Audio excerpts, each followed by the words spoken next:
Hi, it's Dietitian Jill, and welcome to the Good Gut Show. And yes, I'm very, very bundled up because it's cold in LA. It rained yesterday, and it's all of 50 degrees. And when it's 50 degrees here, we're all very cold.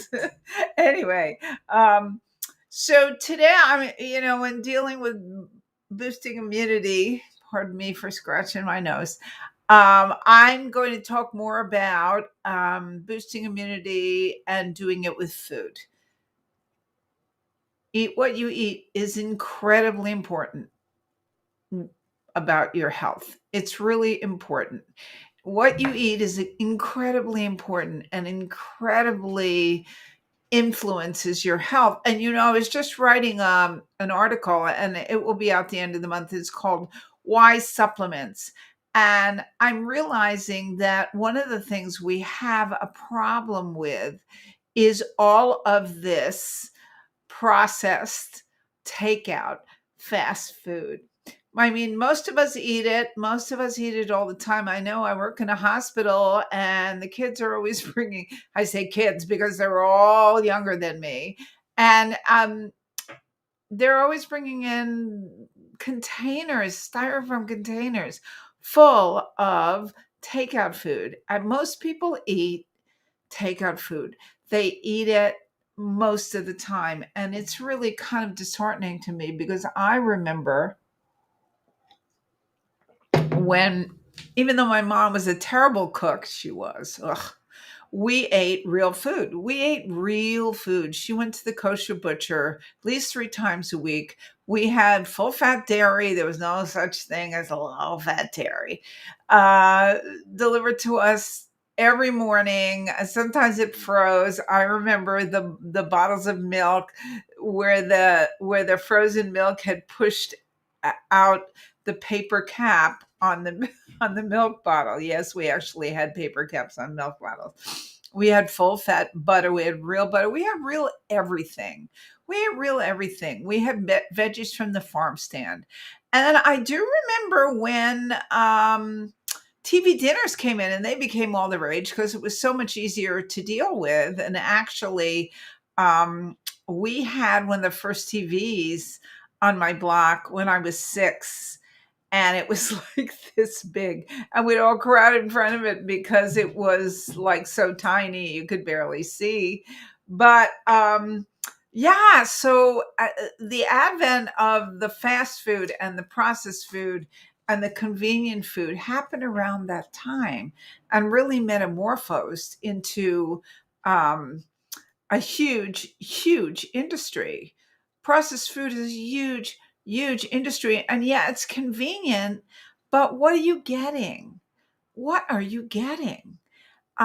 You're getting food that's incredibly processed, that's not really real food, that has genetically modified organisms, that's been sprayed with Roundup, which has been known to cause cancer. I mean, all of these fast food places advertise, 3 for $1 and stuff. What kind of quality of food are you getting? It's really important to return to a food quality because all of that food actually causes inflammation, which can not only cause leaking gut, it can cause autoimmune disease, and it's not a good thing for you.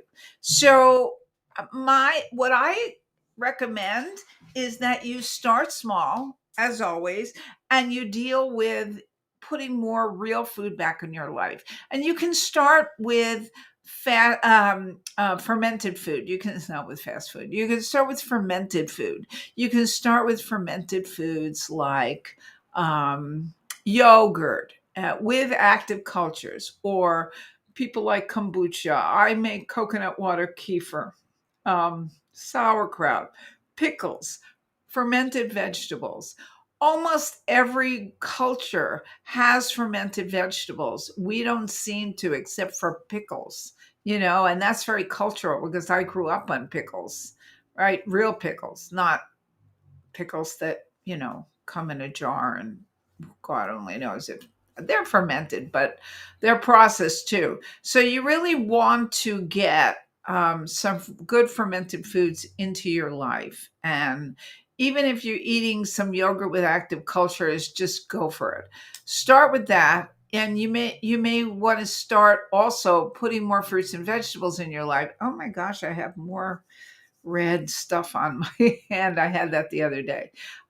You want to start putting more fruits and vegetables in your life because that's real food. And I'm not talking about, you really want to try organic. There are farm stands now, there's farmers markets in almost every town. Go find some really good fruits and vegetables. And even if you just make a salad a day, which most of us can do, you can eat fermented foods, and more fruits and vegetables are a great place to start. That's where I'd start. And if you really, really want to know about foods that boost your immunity, I have an amazing ebook, right? It's actually in an article that I published quite a while ago, but you can get it on my website, www.healyourhealthnow.com. And it's called Eating for Immunity, Where Do I Start? And it's part of a bunch of immune boosting articles that I published there. So just if you go to my website, www.healyourhealthnow.com, and you just go to the blog and put in search for immunity, a ton of articles. But this is called Eating for Immunity, Where Do I Start? And you could actually access it directly by going to just healyourhealthnow.com/ eating for immunity. Okay. That's how you can access it. In there is a link to opt in and get my immune boost plan, which you might want to go look at because it's not only food, it's about supplements for immunity, how you can get those supplements. It's really a great little ebook and it's free, right? So start with really eating more real food, eating more fermented foods, eating more fruits and vegetables. And if you want to know which foods boost your immunity, get that ebook. Okay. Again, healyourhealthnow.com/ eating for immunity. And tomorrow, I skipped a day, unfortunately, because I was so super, super busy with clients and consulting work yesterday. Didn't get home till like 8 o'clock. So, which happens sometimes.